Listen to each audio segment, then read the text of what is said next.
Hey everyone, What If Fan here, bringing you another exciting part of What If Ichigo awoke his true powers. You can find the fanfic title and the original author's name in the description below. Make sure to check it out and show them some love. If you enjoy the video, don't forget to like, subscribe, and ring that notification bell so you never miss an upload. Alright, let's jump into it. Chapter 17, Blitzkrieg, the beginning of the end. Soul Society, 4 months later.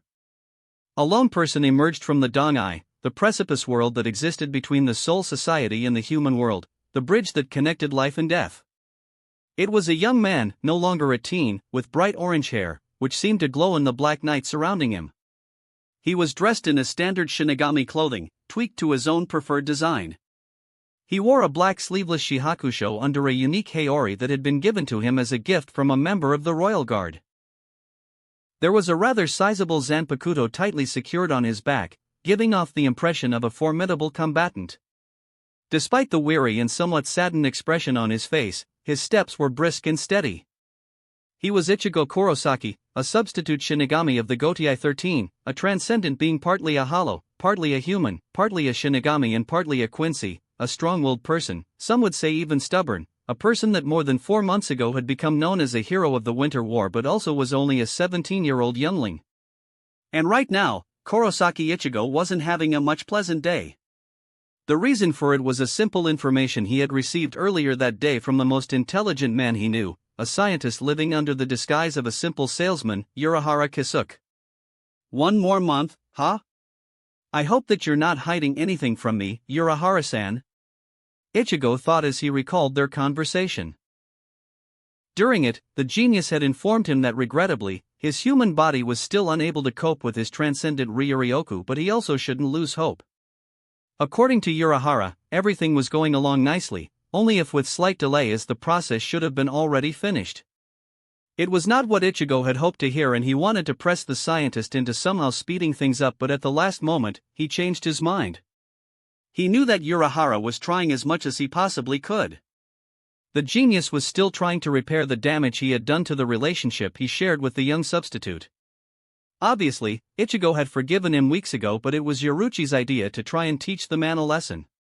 The scientist had obvious issues with keeping important things secret, which was in a long run only hurting his chances of being a trustworthy person. The thought of Yoruchi eased up his mind and brought a small but at the same time a real smile on his face. It had been 4 months since they got together and he couldn't have been happier. His girlfriend was still the same playful and teasing gal she was when he first met her, but over the time they spent together, she became also more feminine and less flirty, at least with other men. Ichigo grinned. He was already looking forward for the night with her. Ever since they had let their relationship shift into next level, Yoruchi barely let him sleep at night. Instead she preferred to spend the late hours doing something more fun, more pleasurable. Never once had Ichigo tried to protest. Not that he actually could have. The first time they shared intimacies, the shockwave from Yoruchi's orgasmic pulse of Ryatsu almost destroyed the part of the Shiba compound they were living in, and Yoruchi deemed the experience so amazing that she always made Ichigo an offer he could not refuse. It was either her sultry voice whispering into his ear, her long and slender legs wrapping around his waist, her smooth skin caressing his back, or the pink nipples, pointy in excitement, of her ample bosom tickling his chest, or the playful tongue that licked any part of his body she hungrily attacked. Just thinking about it caused him to shiver in anticipation. He had greatly changed from the teen that had been refusing any woman's advances, and it was all thanks to her. He had changed so much that he was now no longer even bothered when Unohana had managed to catch him alone in a dark place. However, she had always been able to get only to kissing and tearing just parts of Ichigo's clothes before Yoruchi appeared and ruined her fun. Although, these incidents weren't as numerous as Ichigo feared them to be, and he had to thank Kenpachi for that. The Juggernaut captain was keeping the captain of the 4th Division quite busy with his often offers to spar. "Good evening, Ichigo-san." The young substitute raised his head in surprise and realized he had already gotten to the Shiba compound. With a short nod, he greeted the 2 guards, Kobanehiko and Shiraganehiko, and entered his home. After a few weeks he had managed to convince the Shiba's guards to stop calling him Shiba-sama or Ichigo-sama and instead call him only Ichigo-san. The fact that they, along with Kokaku and Ganju, still thought he was a Shiba had also been bothering the substitute. As his father was only pretending to be a member of the clan under the orders from the Spirit King, he, his son, was in no way connected to the once great noble clan. However, as he was greatly similar to the late Kukaku's and Ganju's older brother Kyan, coupled with their happy smiles whenever they thought of him as their family killed any resolve Ichigo had. He just couldn't bring himself to tell them something like that. And to be honest, they were such a great company that he already considered them a family. Obviously, Ichigo hasn't forgotten about his family in the world of the living either. After he had emerged from the Urahara's shop in a disposable jigai, he headed towards the Kurosaki clinic to meet with his sisters and his old man. Yuzu and Karen had missed him very much, but he had been glad to see that they were holding on. After he had returned to Urahara and had left the slowly corroding jigai there, he had gone out again to meet up with his group of friends. As all of them were spiritually aware, the jigai wasn't needed. He was pleased to see that his friends were doing well, even if Tatsuki had admitted to miss him a little. She had also quickly added it was because he was her favorite punchbag in the dojo. It had been already nighttime when he had entered the dongai with a hell butterfly as his companion. Finally, he had been allowed to take a casual pace while walking through the precipice world, unlike the old times when he had to run for his life. When his eyes recognized the doors to his room, he left his thoughts disappear and opened the doors with a smile. He managed to take only 2 steps inside when somebody jumped at him from behind and wrapped her legs around his waist, pressed her breasts against his back and whispered into his ear, sending a hot breath on his earlobe. "You've taken your sweet time, mister." Ichigo felt shivers run through his spine. I see your today's attack is a triple combo, ease up hun or I might explode before you can take my clothes off," he replied. He received a lick on the collarbone, making his fingers curl up and a small growl escaped his mouth. A small chuckle entered his ears and the person dropped from his back. "I can see that. So? How did it go?" Even though the room was dark, Ichigo was still able to see Yoruchi walking past him. She was wearing only a shirt, and while heading towards the inner part of the room, she pulled the fabric of the shirt higher, giving him a full view of her perfectly shaped butt cheeks. Mesmerized by their movements, it took Ichigo a full minute to comprehend the question. "Ha? Oh. Urahara-san says he needs 1 more month. Yuzu and Karen are fine, same with the others." Standing at the sink, Yoruchi poured herself a glass of water. "I'm sorry to hear that, but on the other hand, I get to keep you to myself for a bit longer," she said and took a sip. After that she offered the half-full glass to him. Ichigo grabbed it while chuckling. "Getting a bit possessive, aren't we?" Yoruchi walked up to him and gave him a quick hug, slapping his ass in the process. "You bet." The substitute had already put the glass away and with a growl caught Yoruchi in his arms. He raised her up so that she was straddling him and let her unfasten his clothes while walking towards the bed. When he reached it, he grinned and threw her on the futon, making her yelp in surprise. However, before he could climb on top of her, he heard a voice coming from a radio receiver stashed on the table. "Aki. Kurosaki. Hey, you hear me, Kurosaki?" With a disappointed sigh, Ichigo's shoulders slumped down and after a moment he forced himself to stand up. Ignoring Yoruchi's suppressed giggles, he walked up to the table and picked up the radio. "Yeah, I hear you, Grinjo. What is it?" Hearing a static for a second, Ichigo spared a glance at his girlfriend to see her slowly spreading her legs and allowing him to see his tonight's meal. He wiped the drool from his mouth and concentrated on the radio. "You said to call in case something would happen, right? Well, it's here. I'm sure I saw some blue flames in the distance and there is nothing in Hueco Mundo that could burn. It looks like Reisher flames." Ichigo narrowed his eyes. "I see. It could be anything, but just in case, tell Lillinette not to go out until they disappear. I don't want any accidents. Inform me if those flames get closer." He heard a quiet growl. "Fine. Oh, and Grimjow?" "Yeah. You can go outside if you want. Now that I think about it, if there's a possibility of something bad happening to you, you should definitely go. Bite me, Kurosaki." The radio went silent, the static noise died and Ichigo put it back on the table with a small grin. It was always nice to screw with Grimjow. Oh, Mr. Substitute, I think I need you to use your Zanpakuto on me. Ichigo's grin widened. It was always nicer to screw with his girlfriend.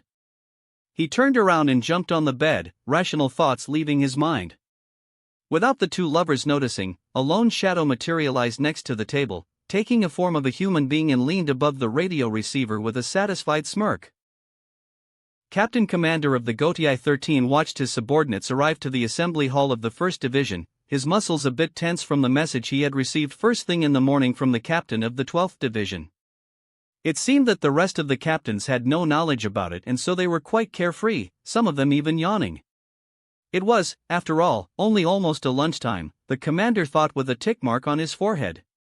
He glared at Kairaku, the person who was yawning the most, and suppressed the urge to hit him with a stick as he had used to back in the old days.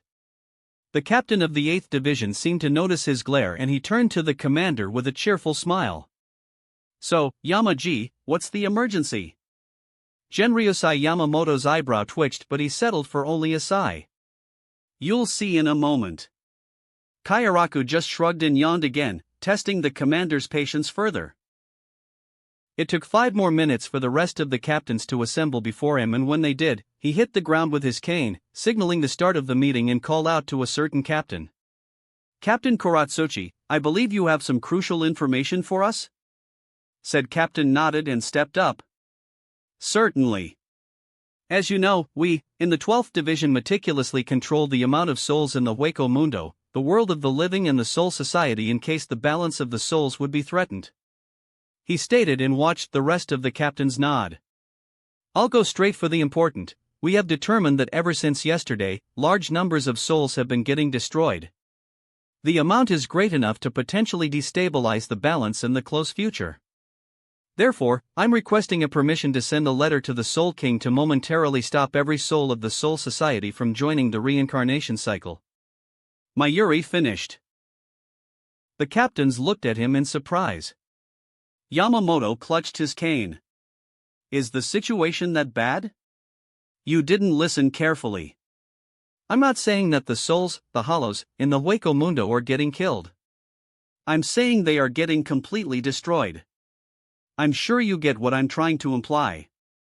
"The Quincy," Yamamoto stated in low voice while sharp intakes of breath were heard in the hall. "Indeed. It seems that they are beginning their attack, but I don't understand their motive. Destabilization of the balance of the souls is hardly a worthy strategy. However, having said that, the situation is getting worse every minute, and if we won't take precautions it could get bad. After a certain amount of souls will get destroyed, I'll have no other choice than to randomly destroy souls in the Rukongai to counterbalance it," Mayuri said in a harsh tone, effectively silencing the room. Without missing a beat, Yamamoto nodded. "Permission granted."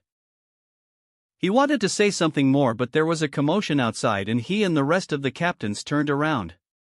Main barracks of the 1st Division, 5 minutes earlier. "Sasakai Vice Captain."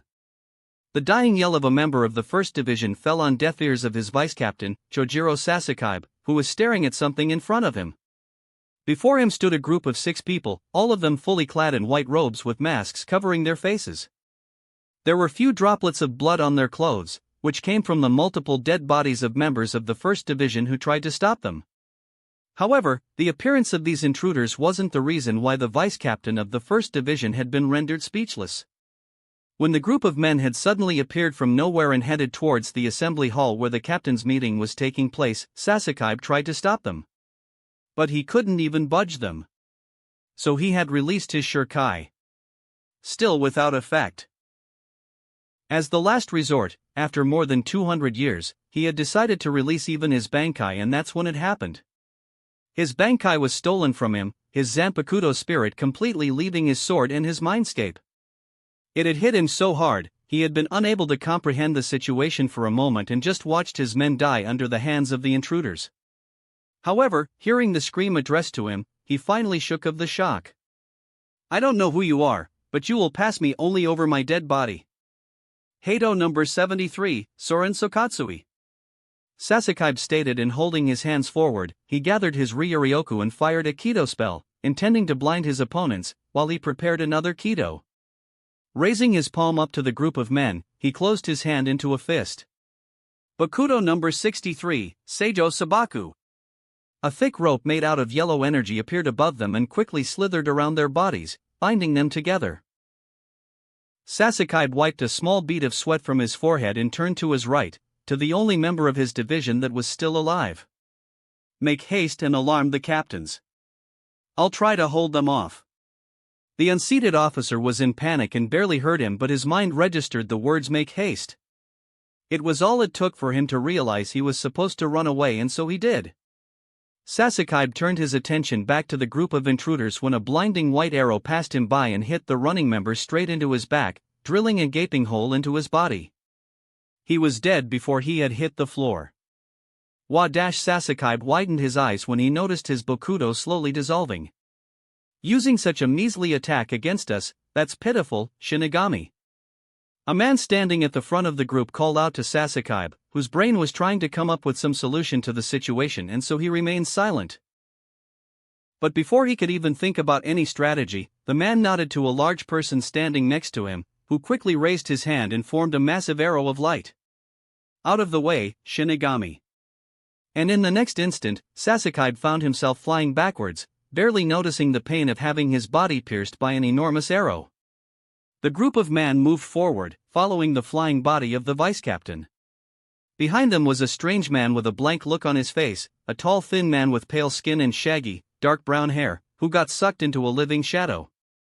The barely alive body of Sasuke crashed through the entrance to the assembly hall, where the captain's meeting was taking place, and landed in the middle of the room, swirling the dust and rubble around him. The sudden intrusion left the captain stunned. However, when Yamamoto realized what just happened, his eyes opened wide. Sasuke! Before he could move to his subordinate, a group of men appeared next to the fallen vice-captain. What is the meaning of this? Who are you? Yamamoto angrily exclaimed, his hand holding the cane already rising. We meet for the first time, Captain Commander of the Gotei 13, Shigokuni Genryusai Yamamoto Dano. We came here to declare war on you. Apparently, the leader of the group calmly replied. The audacious statement silenced the room. The only sound was the haggard breathing of Sasuke, who was trying to move his hands. The leader of the group glanced at him and then back at Yamamoto. You should praise him. He was so kind as to show you what will happen to all of you. 5 days. In 5 days, Soul Society will be annihilated by the Holy Empire, the Wandenreich. All of the captains finally reached for the hilts of their Zanpakuto and began to raise their Ryatsu. I can see on your faces you already know who we are. Well then, farewell. The leaders said, and before their very eyes, the captains watched as a black shadow suddenly rose from the ground, encompassing the whole group of intruders. Trying to catch them, all of the captains released their swords at the same time, overloading the room with the Ryatsu. The following explosion tore of the roof of the assembly hall but failed to apprehend the intruders. When the smoke cleared, Yamamoto was crouching next to Sasuke, the arrow piercing his body already destroyed. The commander was trying to help his subordinate, but it was obvious there was nothing he could do for him. The vice-captain of his division was bleeding profusely and his eyes were nearly without life. Using his last bit of strength, Sasuke supported himself on the ground and turned to his captain. They can steal bank.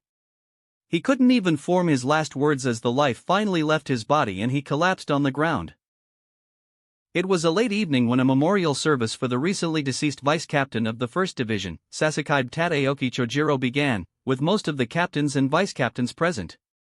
While the captain of the 13th Division talked about the life of the departed, about his lifelong loyalty towards his captain, Genryusei Shigokuni Yamamoto, about his devotion to preserving justice at the cost of the least amount of violence, about his strength, about his interest in the Western traditions, which always horribly clashed with his captain's love for the Eastern culture, and about his death, the captain commander watched as the escort carried Sasuke's body towards the platform, where he would be incinerated. He was angry. It had been a long time since he felt such fury. Barely anything he had lived through in those millennia could have even hoped to come close to this. It had been more than 1,000 years since he had met Chojiro. It had been more than 1,000 years since Chojiro had become his right hand, despite all his attempts at discouraging the kid. It had been more than 1,000 years since Chojiro gave him a scar on his forehead with his immature Bankai, which he had been furiously training ever since. It had been more than 1,000 years since Chojiro had become the closest thing he had to a friend. The commander was the strongest Shinigami of the Gotei 13 and of the Soul Society, but he was still only a human being. It didn't matter, he was also the oldest and the most experienced fighter. Nothing could help him suppress the emotion, which felt like tearing him apart from within. He was thirsty for revenge. He wanted to find the enemy and unleash every ounce of his power at them, to skewer them, to burn them to ashes, to completely annihilate them. The body of his late vice-captain caught on fire and the flames reflected themselves in the commander's eyes. After 1,000 years, it was time to show the world the full might of Ryujin Jaka and Zanka no Tachi again. Following day. Multiple sights of what the witnesses described as living shadows all around Siratii, but we were unable to ascertain the reason behind them. These intruders called themselves the Wandenreich and the Holy Empire. It's only logical they are also the reason behind the hollows getting destroyed in Hueco Mundo, as both groups are, as you must have already realized, Quincy. Mayuri trailed off and watched as all of the captains nodded, Kayarako staring at him a bit disturbed. Taking another breath, Mayuri continued with a small grimace. 4 months ago, Urahara Kisuk contacted us with a crucial information regarding the Quincy. When a Quincy uses his powers to eradicate a hollow from existence during his life, after his death, his soul doesn't pass on to the Soul Society but to Hell. Specifically, they go to the special pocket dimension known as Mukin, which the Soul Society uses as a highest-level prison for the worst criminals.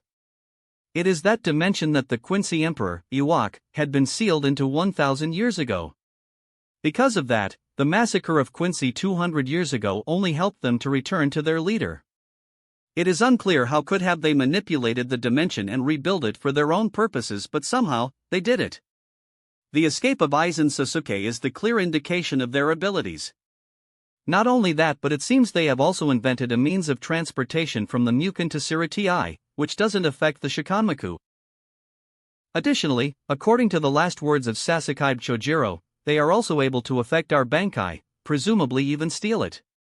It is the captain of the 12th Division was forced to stop talking as the commander spoke up. Enough. We have exchanged enough information. I only have one question. How long until we are able to invade Mukin? Yamamoto stated and sent a chilling stare at his subordinate, who, despite his slightly insane mind, was forced to shudder. Unfortunately, it is nigh impossible to do so. Mukin is a dimension, which was created with the power of the Soul King with the sole purpose of sealing Iwak.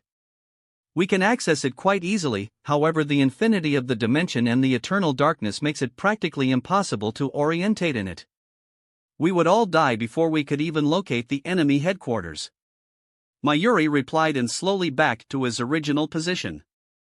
The commander closed his eyes for a moment and then he hit the floor with his cane. I hereby order all the captains to prepare for the battle immediately. The enemy soldiers announced the start of their attack to be in 4 days from now. However, we cannot trust such a statement. Not from an enemy who made such a heinous raid on us. We have been rigorously preparing for this war for the last 4 months. We cannot let them take us by surprise anymore. While all of the captains were on the captain's meeting, Ichigo was meditating on the Sokayaku hill, his Zanpakuto resting on his thighs and his mind communicating with Zangetsu. He had heard about the sudden attack and the death of the vice-captain the day before. The substitute had been expecting the Quincy to attack, but even he had been left surprised. As 5 days were passing quickly, he decided to spend the time with meditation. It was at that moment when he was disturbed by a pair of hands on his shoulders. Recognizing the person instantly, he smiled a little. I told you I wanted to meditate. He expected to hear a chuckle, but when the silence around him remained, he opened his eyes to come face to face with a worried Yoruchi. His smile disappearing, he stared at the goddess. What's wrong? She shook her head. You need to hear this. It was only a minute later that Ichigo stood in his room, listening to the radio receiver on the table with wide eyes. Kurosaki-san, something must be wrong with your receiver since I can't get through to you. That's why I'm recording this and setting it so the radio will continuously try to send it to you. Those blue flames, it's them. They are attacking the Las Noches. I wouldn't ask for help just like that, but their numbers are too great and I fear we will be unable to hold on for too long by ourselves. I can only hope you'll get this before this is over. I repeat. Kurosaki-san, something. Yoruichi turned off the radio and glanced at her lover, whose face was hard as a stone. She showed him a small device. I found this, attached to the radio and blocking any transmission.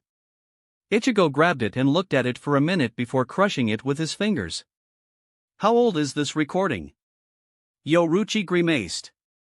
As far as I can tell, Harabel had been trying to contact us ever since yesterday's late evening. The substitute clenched his fists and turned around. I'm going. And before Yoruichi could blink, he was gone.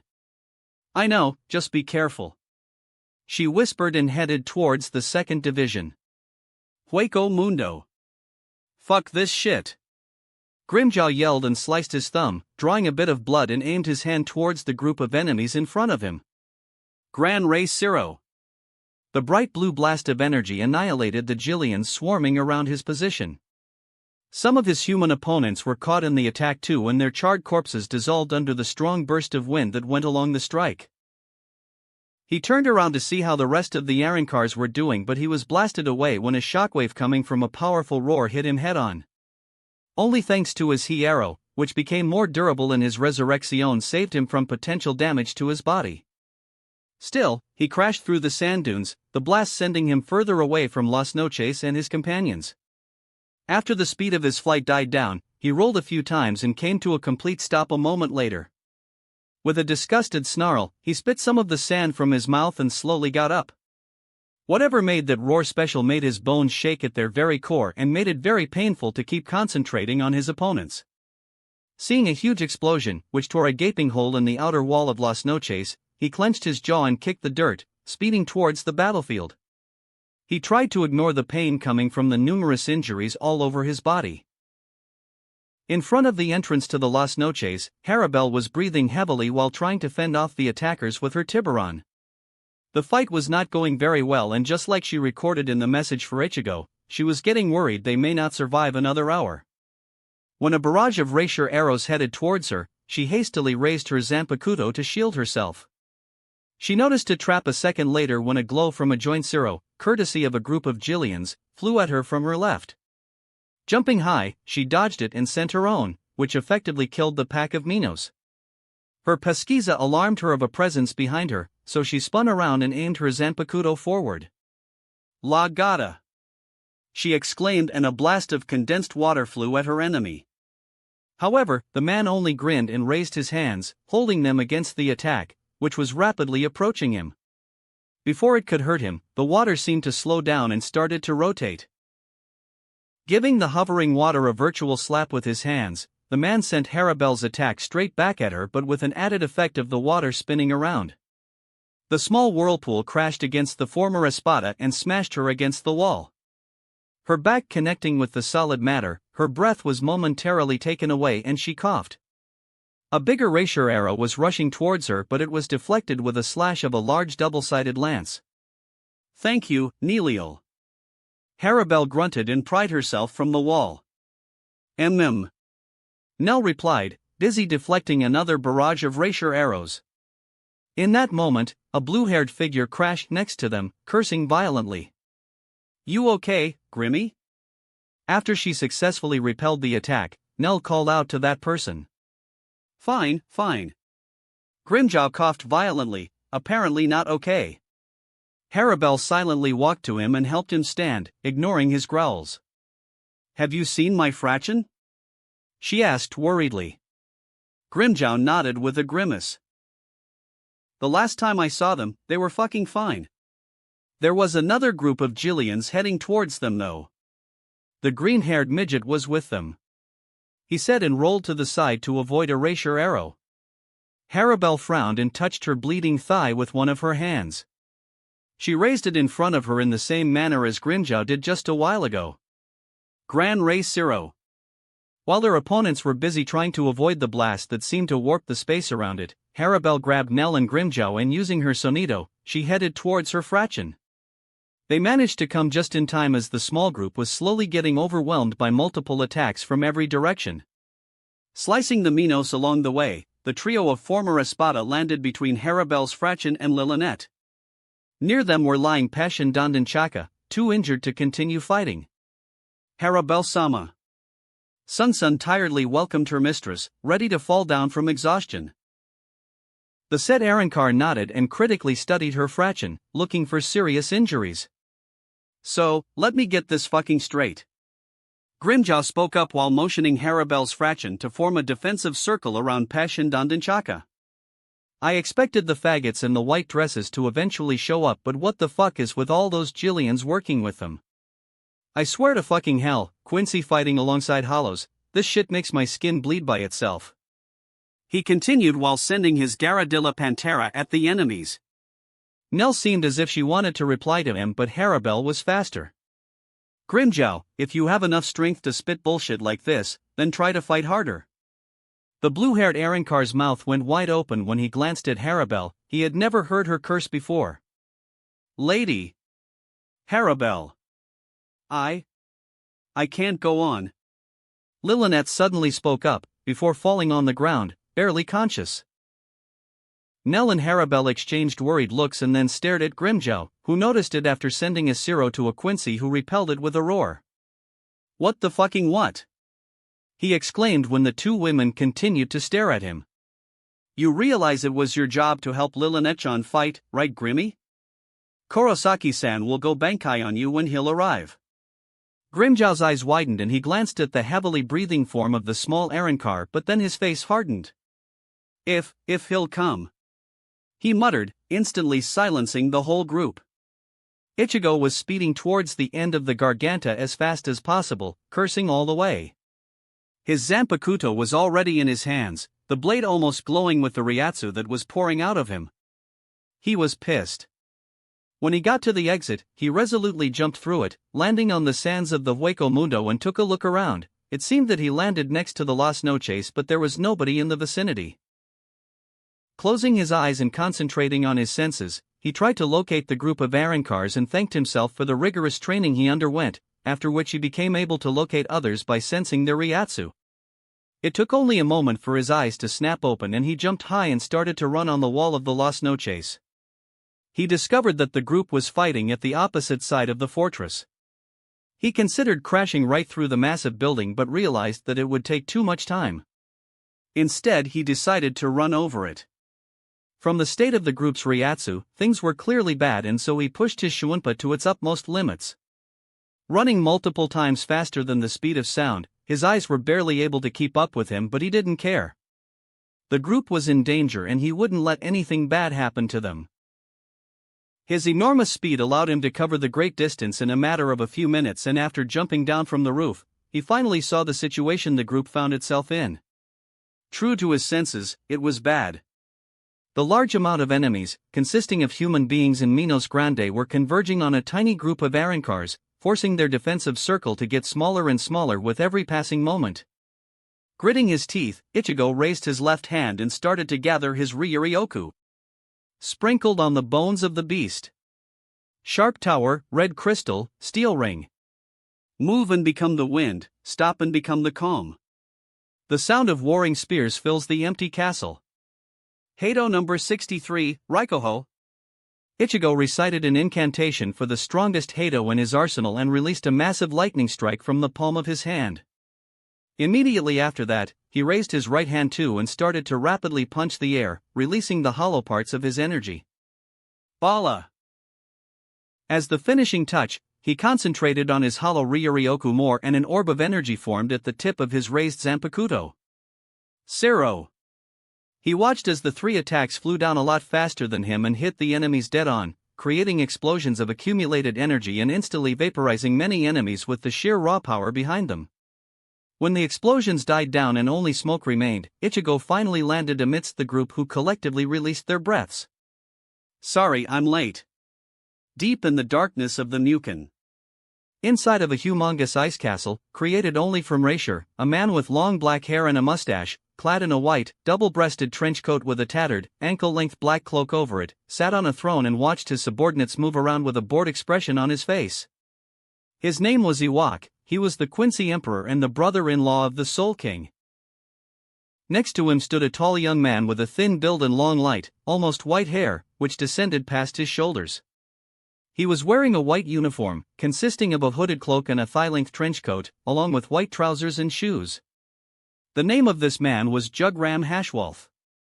He was a right hand of the Emperor, a stern Ritter Grandmaster. His face was calm, his expression relaxed. The two of them were quiet, and the only sounds in the building were murmurs of their subordinates, the Quincy Holy Army. Jugram's gaze moved to a radio operator not far from him, who was pressing a button on a computer screen and appeared to be carefully listening to a message. "What is it?" Jugram asked after the man lifted his hand from the button. "We have just received an important information, sir. It seems that the special asset, Kurosaki Ichigo, has just arrived to Hueco Mundo and is helping the group of Arancars, which resides in the Las Noches. The hunting squads number 1 and number 2 are currently fighting them." The pronounced cheekbones on Iwaka's face moved and a grin appeared on his face. "Just like you have predicted, Jugram." The Quincy Grandmaster bowed deeply and turned to the Emperor. "Thank you, Your Majesty." The monarch moved his hands and, supporting himself on the throne, he slowly stood up. "Notify the Stern Ritters. It is time for the Wandenrake to purge the Shinigami. Back in Hueco Mundo. If I understand correctly, the Quincy army is fighting alongside the numerous Jillians, and there are two obvious leaders of the army, who call themselves Stern Ritters?" Ichigo asked and diagonally sliced through the whole Minos Grande in front of him. "Yes." Harabel confirmed with a nod but had to swiftly sidestep a large rapier arrow. Ichigo's mind was soaking in the information and came to a simple conclusion. The ancient was helping Iwok, his son, and was supplying him with an army of Jillians. While the thought of the Quincy fighting together with Hollows was mind-boggling to him, just as it was for Grinjao, Ichigo didn't dwell on it for long and concentrated on keeping the barrage of attacks under the control. From the corner of his eye, he saw Nell and Harabel's fraction helping Pesh, Dondenchaka, and Lilinet to get inside of the Las Noches. He, Harabel and Grinjao were trying to buy them some time. Suddenly, the volley of rapier arrows and occasional siro died down and Ichigo narrowed his eyes. Something was amiss. He was right as the main army pulled back and only 2 men remained standing in front of them.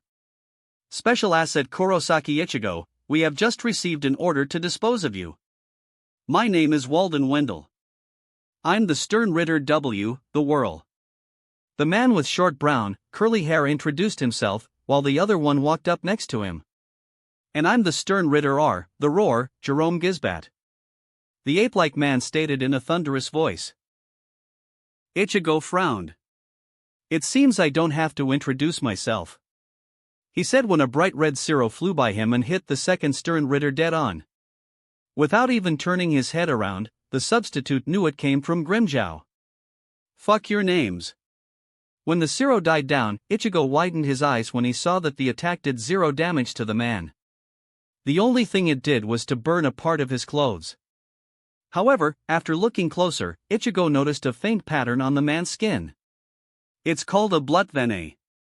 You'll have to try harder, Arankar," Jerome stated and got on all 4 before opening his mouth and releasing a mighty roar. Ichigo cursed and got out of the way, but the shockwave was too fast for Grinjao, who got blasted backwards. Harabel managed to almost dodge it, but one of her legs got caught and she was sent spiraling into the air. High in the air, Ichigo's expression hardened and he slashed the air below him. "Getsuga Tensho."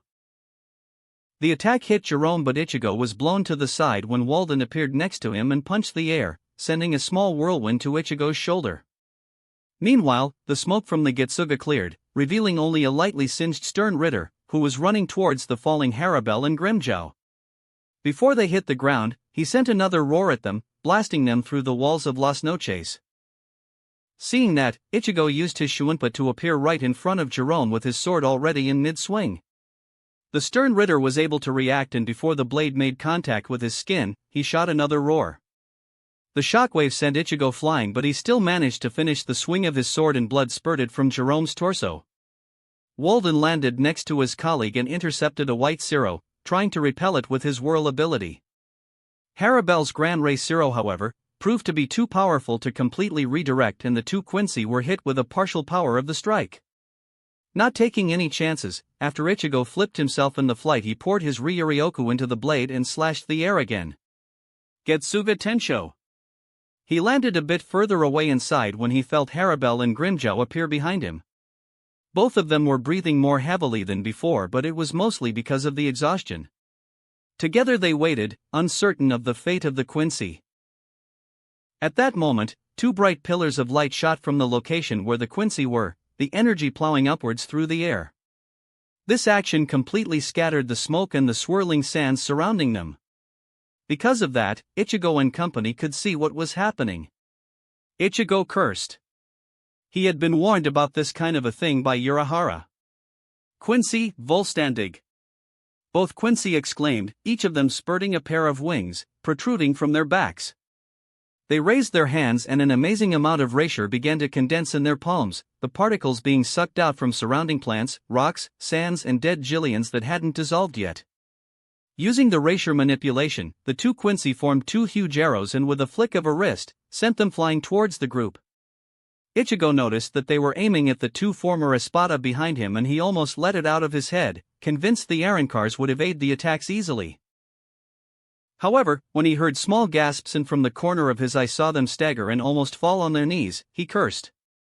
Hastily, he let go of his Zanpakuto and with both of his hands stretched to the sides, he intercepted the arrows with his own hands, trying to stop them from hitting their targets. He felt the projectile slowly digging through his arrow and gritted his teeth. It was time to try the same thing that Quincy used moments before, the same technique he had been trying to reproduce these past few months. Ignoring the pain from having his arms bend under the force behind the arrows, he concentrated hard on sending his Ryuryoku into his veins. When he almost felt he failed, a faint web-like pattern appeared on the skin of his arms and rapidly traveled across them, all the way to the palms. The pain from his hands slowly disappeared and he knew he did it.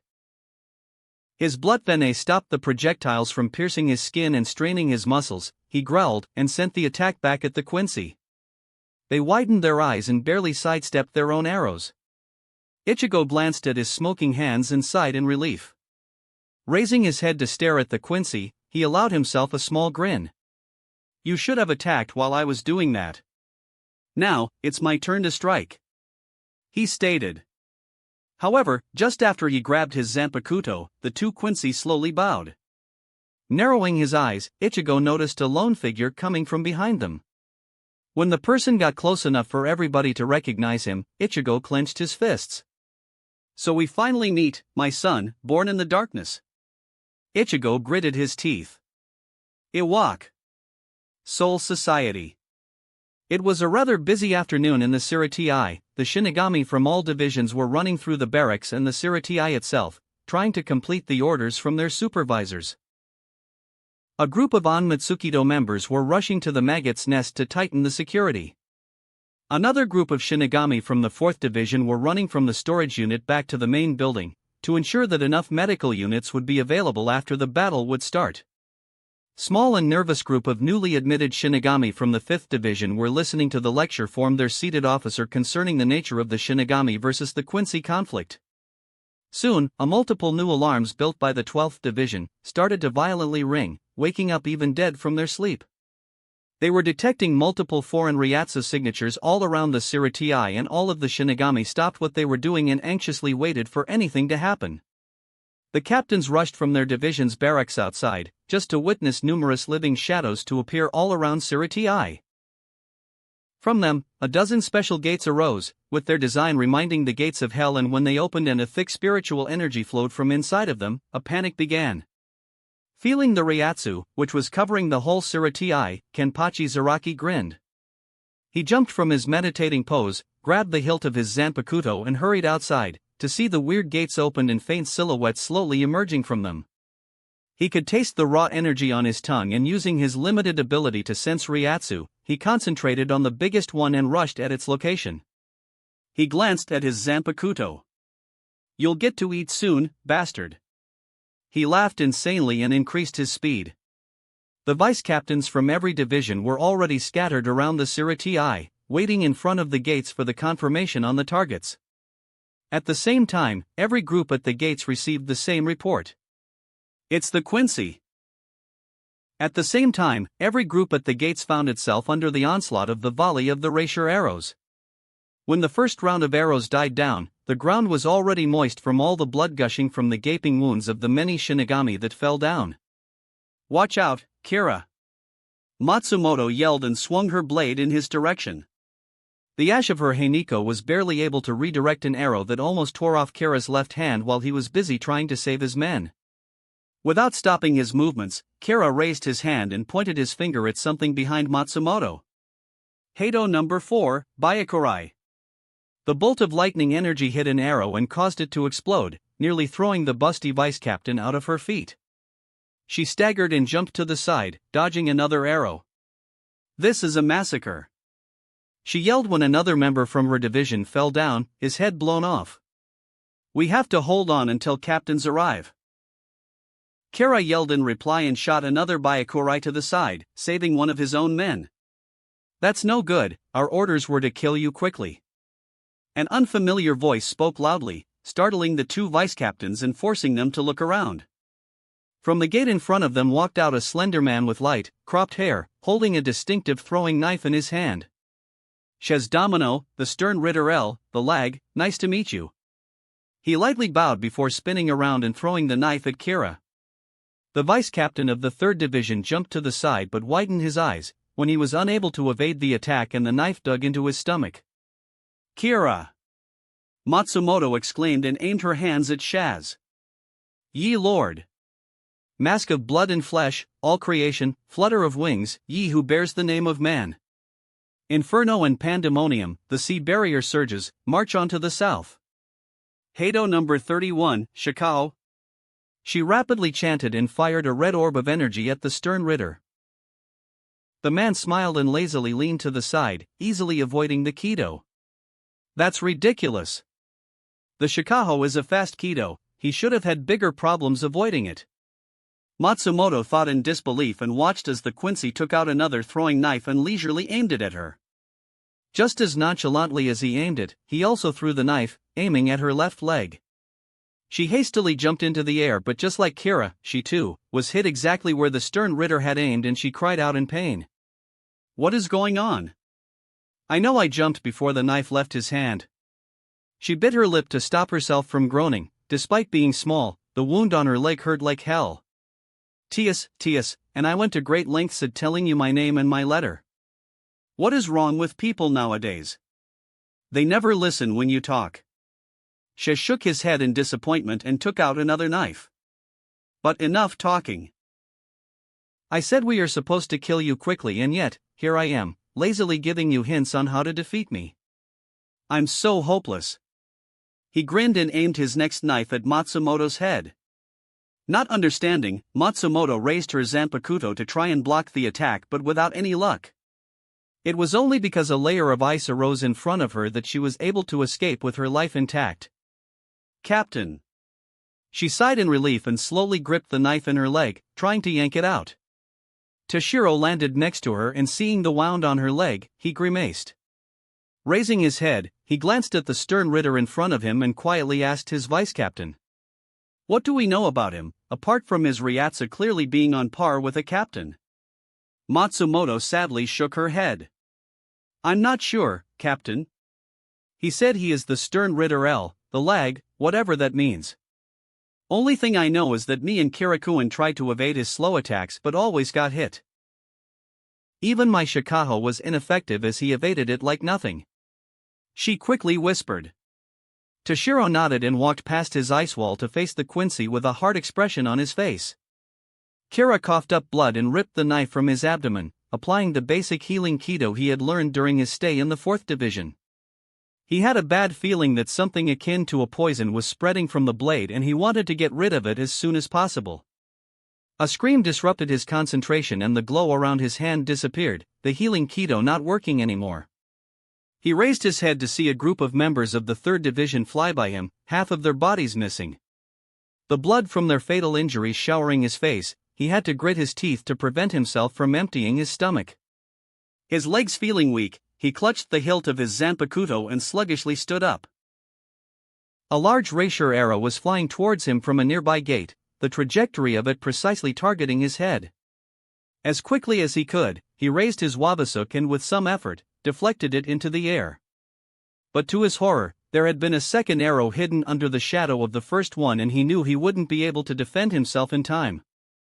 With his body screaming in protest, he pumped his ryuryoku into his legs and tried to leap to the side. He felt the tendons in his heels tearing and hoped it was enough to save him. Falling on his left shoulder, he noticed a third arrow, which pierced his right upper leg and ripped a chunk of flesh from it. The receptors of pain in his body going haywire, his mouth opened and a scream escaped his throat. A person in a white cloak emerged from the gate and jumped in the air. Kira knew he would land in front of him and so he tried to move his body backwards, to avoid getting slaughtered. When the Quincy landed, the weird claws protruding from his hand falling down on Kira's head, the lieutenant of the 3rd Division at that moment heard 4 words that saved him from death. "Shoot to kill, Shinso." The Quincy was hit in his shoulder and the strength behind the attack blasted him to a wall, swirling dust around him. "Ah, you look horrible, Izuru, what happened to all the training I gave you?" A mocking voice called out to Kira, who glanced up. "See, Captain, I'm..." The dust cleared and the man who attacked Kira calmly walked forward to them, dusting his cloak in the process. Seeing that he was completely unharmed, the captain of the 3rd Division didn't change his expression but his narrowed eyes opened a little. "Izuru, I think it would be best if you'd fall a bit back and heal your wounds. It seems I'll have to go all out on this guy." Kira gulped when he heard an unusually serious tone in his captain's voice and curtly nodded. Jin waited until Kira crawled at least a bit further and then turned around to the calm-looking Quincy. "How polite of you to give my precious vice captain enough time to escape," Jin stated, his voice returning to the mocking tone he used most of the time. The Quincy just barely raised his eyebrow. "It doesn't really matter how far he is. He'll die either way." The man with short, dark hair calmly replied, freezing Jin's grin a bit. "My name is Tsongdu, His Majesty Stern Ritter I, the Iron." "Prepare yourself, Captain." Suifeng was flashing through the air in her impressive shuanpa, gritting her teeth. Just moments ago, she sensed that her vice-captain engaged in a battle with a strong Quincy. Just moments ago, she felt his Ryatsu go crazy and then it drastically dropped. She wasn't worried about him. Suifeng never really liked her lieutenant, Omida. In her opinion, he was a rich, spoiled lazy bastard who always whined. However, she had to admit he had helped her in her battle with the Segunda Espada.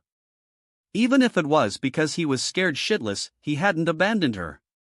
Just for that, she didn't feel like letting him die so easily. Not until she would spank him for losing against a Quincy that easily anyway. Feeling she was getting close, Suifeng slowed down and suppressed her Ryatsu. Using her spiritual awareness as her ears and eyes, she carefully proceeded to move forward, wary of her surroundings. When she was close enough, she peeked from behind a wall to see a petite young girl leaning above Omida, apparently saying something to him. A small tick mark appeared on Suifeng's forehead. That lazy piece of fat. He lost to this little girl? She suppressed her growl and quietly released her Suzumabachi. Using her shuanpa she jumped from behind the wall and rapidly approached the Quincy girl, intent on killing her in 2 strikes of her zanpakuto. In the last moment the girl turned her head towards her and smiled widely. The bizarre reaction almost surprised the captain, but she wasn't a master assassin for nothing and so she kept her head cool. But to her shock, she suddenly felt something squeezing her heart and she flew past the Quincy girl and almost crashed into the ground. "What was that?" The girl giggled and pulled a lollipop from her pocket. She put it in her mouth and wagged her finger at Suifeng. "Ah. How could you strike a little girl, Captain Bitch?" she said in an innocent voice and giggled again when a vein on Suifeng's neck dangerously pulsed. With a growl, she kicked the ground and attempted to strike the Quincy one more time but once again, when she was close to her, the girl just smiled and Suifeng felt her heart getting squeezed. It made her miss the Quincy and she rolled on the ground, crashing painfully into a wall. Is she doing this? Suifeng grimaced and glanced at the girl that was happily waving at her. TS, you're not cute, Miss Captain Bitch. Not at all. Suifeng gritted her teeth. The girl was quickly getting on her nerves. You can't just strike Liltato Lampard. I'm the stern Ritter G, the galvanizing bitches like you are making my lollipop taste bitter. Renji cursed and tried to block the attack from his opponent, but it was futile. The punch to his gut felt like a cannonball and he was forced on his knees, coughing blood. Receiving a kick to the face, he felt his body fly backwards and realized that some teeth had left his mouth. The power of the kick sent him traveling across the air, smashing several walls in the process and almost breaking some of his bones. Scatter, Senbun Sakura. Thousand small blades rushed through the air and hit the Quincy that moments ago disposed of Renji. The vice-captain groaned in pain and forced himself to stand back up. He wouldn't leave his captain fight alone. Not after all the training he underwent with the hope of surpassing him. It just won't work, don't you get it? The Quincy with a mohawk yelled and stomped the ground, sending blazing flames all around him. It easily stopped Byakuya's attack and made him laugh. Welcome to the fire show of Basby, the stern Ritter H, the heat. Get ready for a blast. But Captain, what can I do?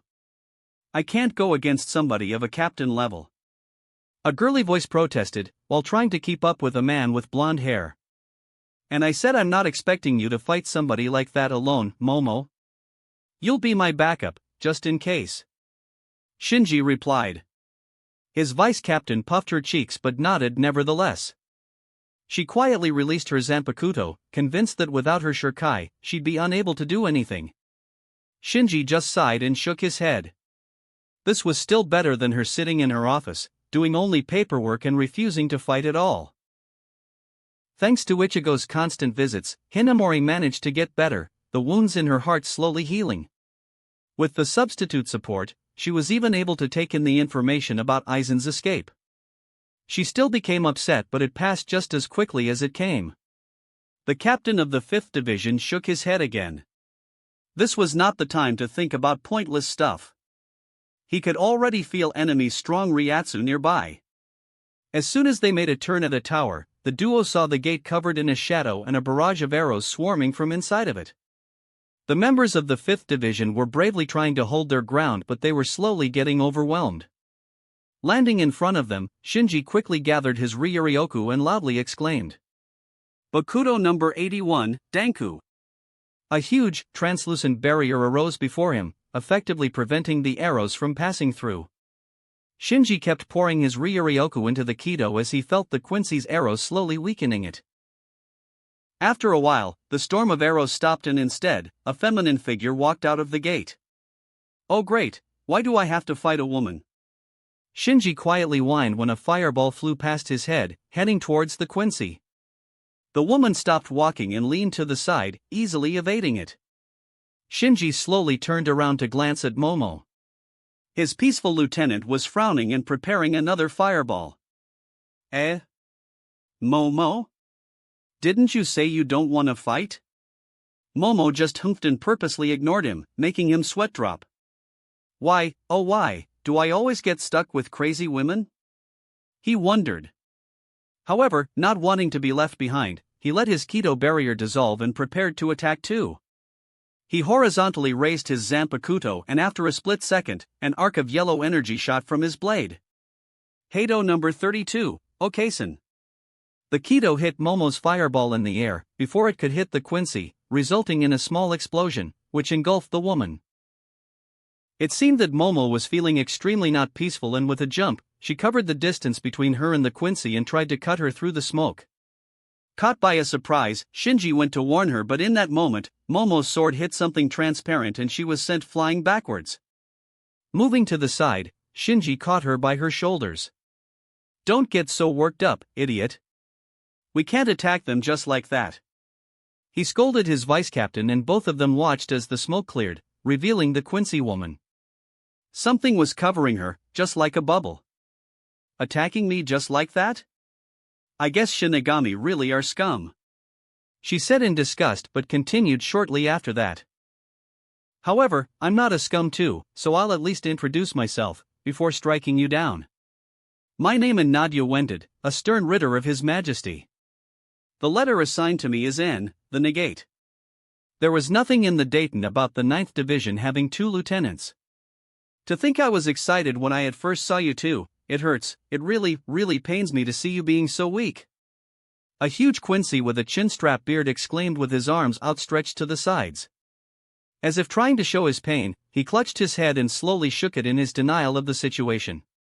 Stuck in the wall, Hisagi was heavily breathing, his mind finding no way out of the current predicament.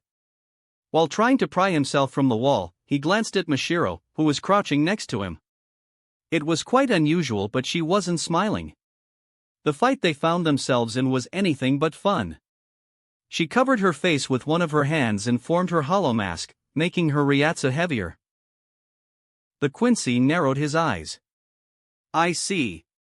So you are one of those failed experiments. His mouth formed a grin. Well, things should get at least a bit more interesting. He stated loudly and watched Mashiro leap in the air and aim a dropkick at him, all in a flash. She was fast but not nearly enough. As her leg was falling down, the man clenched his right fist with a teko-like band covering its knuckles and punched upwards. His fist connected with Mashiro's leg and a sick crack signaled her heel getting broken. She cried out in pain and was propelled backwards. Just before she painfully hit the ground, Hisagi managed to free himself and caught her. Are you going to be okay? Mashiro bit her lip and while pushing her hollow Ryuryoku to the leg, nodded to him. She, like the rest of the Vizards, didn't possess a hollow's high-speed regeneration. However, during the century they spent as hollow hybrids, the group found out that their hollow Ryuryoku could still numb the pain and strengthen their basic Shinigami durability and regeneration. Hisagi stared at the man in front of him and after a moment of staying still, he threw one end of his Zanpakuto at him, forcing it around his waist. With a raised eyebrow, the Quincy grabbed the chain and pulled it, causing Hisagi to fly towards him. He aimed a punch at the seemingly helpless lieutenant, only for him to flip himself on the extended arm and sail above the man. While in mid-air, he slashed with his end of the Zanpakuto and a wind in form of a blade emerged from it. Kajetishin! Not even looking at the result of his attack, immediately after he landed Hisagi gathered his Ryuryoku. Hato number 11, Tsuzuri Raiden. An electric current traveled across the chain of his Zanpakuto and electrocuted the Quincy that was still bound by it. Only then Hisagi dared to glance at the man to see a bit of a smoke rising from him. He wasn't moving and Hisagi almost thought he had managed to injure him when the man spun around and backhanded him with such strength that Hisagi crashed through a nearby building. Not bad, Lieutenant. You almost made me use my blood venet. The Quincy cracked his neck and stretched his right hand to the back, while keeping the other one in front of him. The spirit particles circling around him rapidly formed an exceedingly large arrow, which he threw right at the place where Hisagi should have landed. But he was forced to miss when Mashiro suddenly appeared above him and trying her dropkick again, she was able to move his hand to the right. Seemingly irritated with her interrupting his attack, the man quickly reacted and aimed a glowing fist at Mashiro's head, only for another fist to intercept it. What are you doing without me, you idiots? Kensei asked and gritted his teeth when the man's punch managed to push him back a bit. Woo, Kensei-chan is here. Mashiro tried to sound happy, but she was too tired for it, making Kensei frown even more. However, the Quincy formed a grin, which was followed by a laughter. Great, great. Finally a captain came out. Good.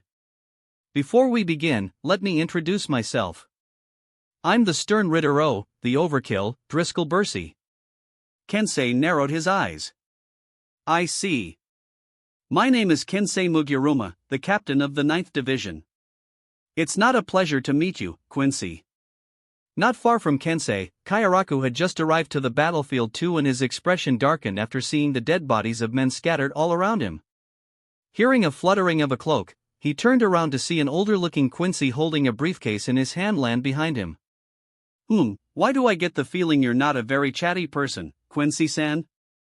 Kayaraku calmly asked, his twin Zanpakuto already in his hands. The Quincy with a full mustache, wearing a thin-framed glasses just stared at him as if trying to purposely ignore his words. That didn't discourage Kayaraku, who continued to talk. You see, we fully realize we can't fight you without our full power, but that ability of yours, possibly stealing our Bankai. He trailed off and raised his swords. Flower Wind Rage and Flower God Roar, Heavenly Wind Rage and Heavenly Demon Sneer, Kaiten Kayakatsu. Watching Kayaraku release his Shurkai, the Quincy showed some reaction. He pushed up his glasses and narrowed his eyes. Even my Kaiten Kayakatsu knows she can't be moody right now and allows me to release quite early. While it is not a Bankai, you should still get ready, Quincy-san. The captain of the 8th Division stated in a low voice, and his tremendous Ryatsu suddenly pressed on his opponent, finally untying his tongue. I see. That was all he said, and he put down the briefcase after taking out a pair of guns from it. Before their battle began, Kayaraku managed to spot an inscription on the briefcase. It consisted from a letter C and 2 words, the clip. Iba and his captain, Kamamura, were both staring at their opponent, a weird-looking Quincy who returned their gazes with a wide smile, which pushed his mustache even higher than it was before. The confusion in the stare of the Shinigami was caused by the continuous poses the man did for them. Coupled with a luchador mask covering his face, they were seriously doubting the man's sanity. My name is Sajin Kamamura, captain of the 7th Division. Kamamura stated in an uncertain tone, while Iba just continued to stare at the Quincy in front of him. When he heard the introduction, the man's smile widened and glanced at a tiny person next to him, as if trying to tell him something with his piercing gaze. The miniature figure hastily nodded, and reaching behind him, he took out a gong and rang it. Only then the Quincy spoke up. Ah, thank you, James. I hope you are ready for some real action, villains. A hero is here. Masked a masculine with the letter S, the superstar has just arrived to save the day. Iba almost felt his own mustache fall down. Rukia, are you all right? The petite Shinigami looked up at her captain and nodded. Yes, you could take Taicho, but the Quincy are slaughtering us. This is not a battle but a massacre, she exclaimed in an anxious tone. She wasn't able to arrive at the gate fast enough, and a mass of Shinigami bodies covered the area in front of her. Yukitake frowned and took out his own Zanpakuto. Don't beat yourself too hard, Rukia. This is going to be a war and you can't save everyone. You did well, he stated while glancing at multiple ice pillars, which were obscuring the view of the gate. It was quite obvious that Rukia had been trying her hardest to somehow stop a barrage of rapier arrows, as the pillars were full of gaping holes. When they heard the sound of footsteps, they squinted their eyes, trying to see the person emerging from the gate. It was a man, and it seemed like he was deliberately walking at a slow pace.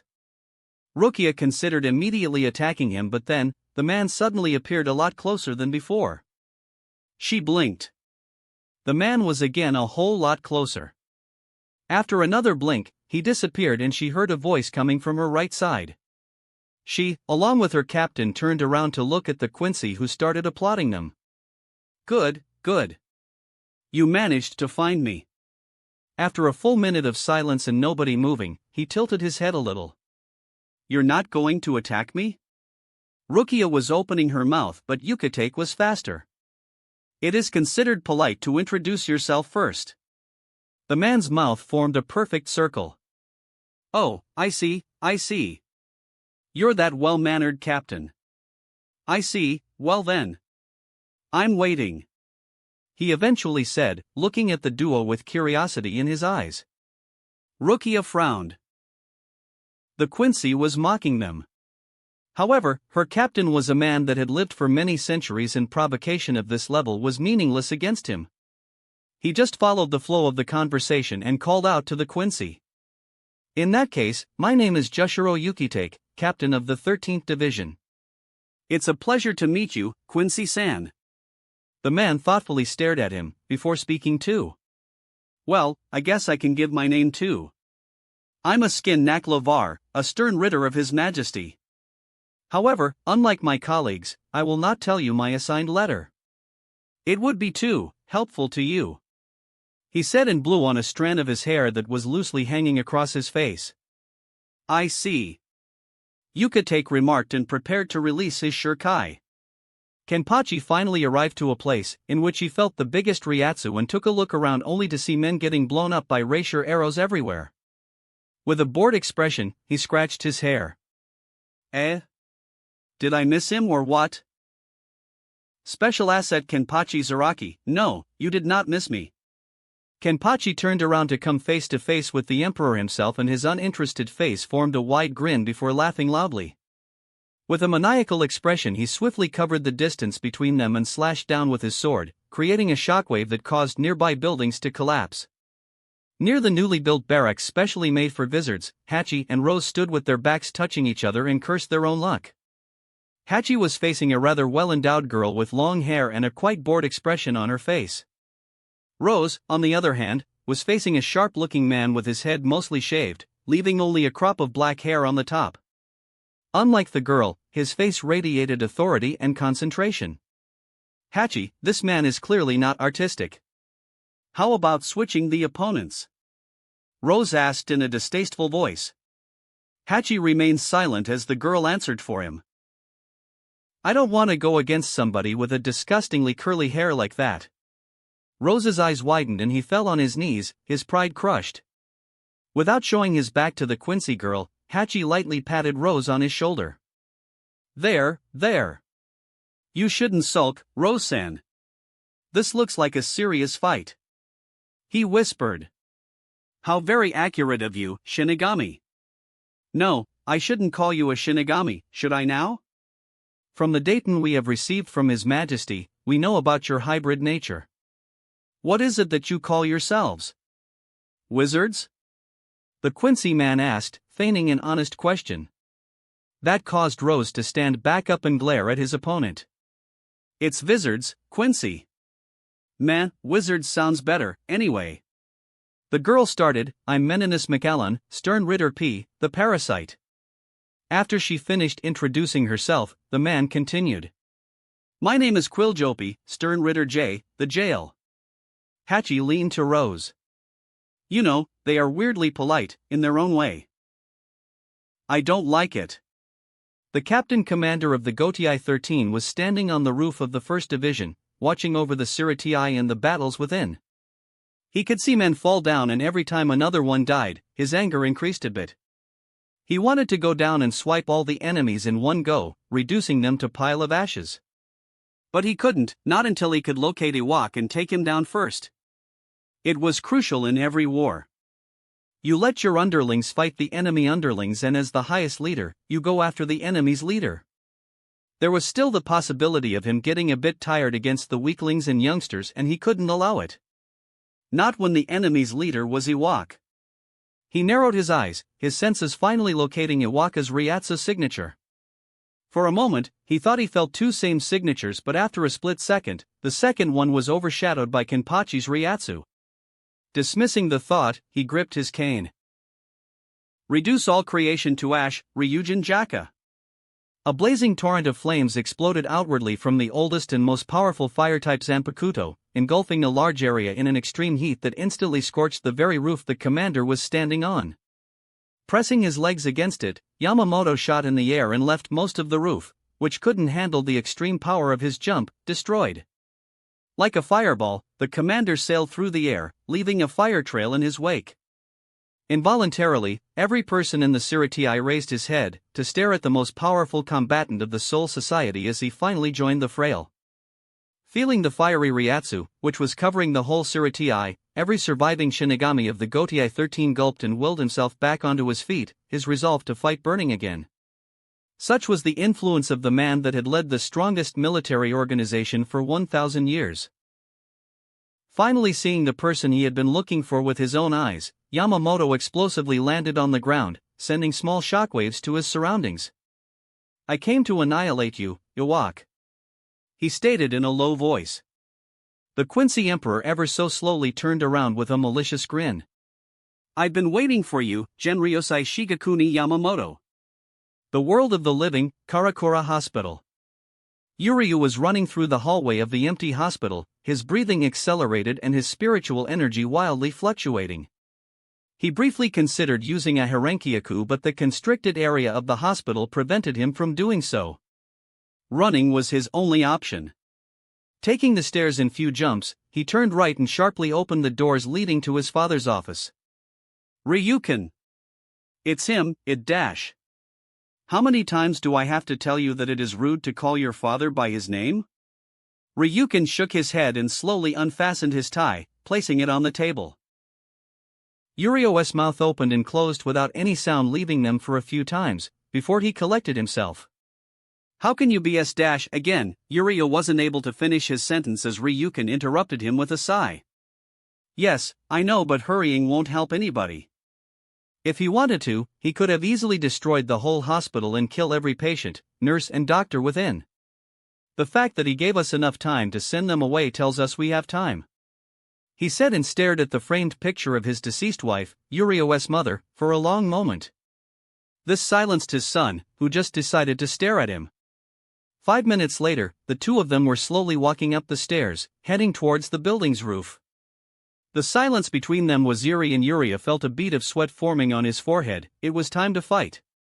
When they finally reached the roof and walked to the center of it, they glanced up at a man floating above them.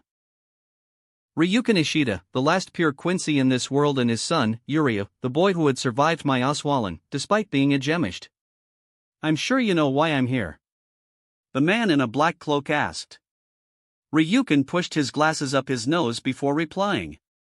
The answer is obviously no. We will not join your cause. Yuria wiped the sweat from his forehead and prepared his Quincy cross.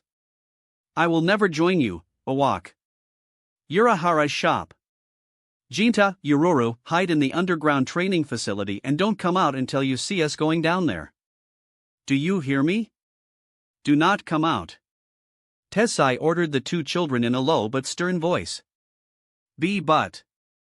Jinta tried to protest, but Tessai cut him off. No buts, Jinta. This is not a game. Keep Yururu down too. You don't want to see her get hurt again, do you? Jinta swallowed hard and saluted. Grabbing the older girl's arm, he dragged her to the latch and pushed her down the ladder. Just before his head disappeared, he glanced at Tessai once more to see only the man's back and feel the Ryatsu, which started to pour out of him in great amounts. Once the kids were safe, Tessai walked outside to meet up with Urahara, who was studying the air above the shop.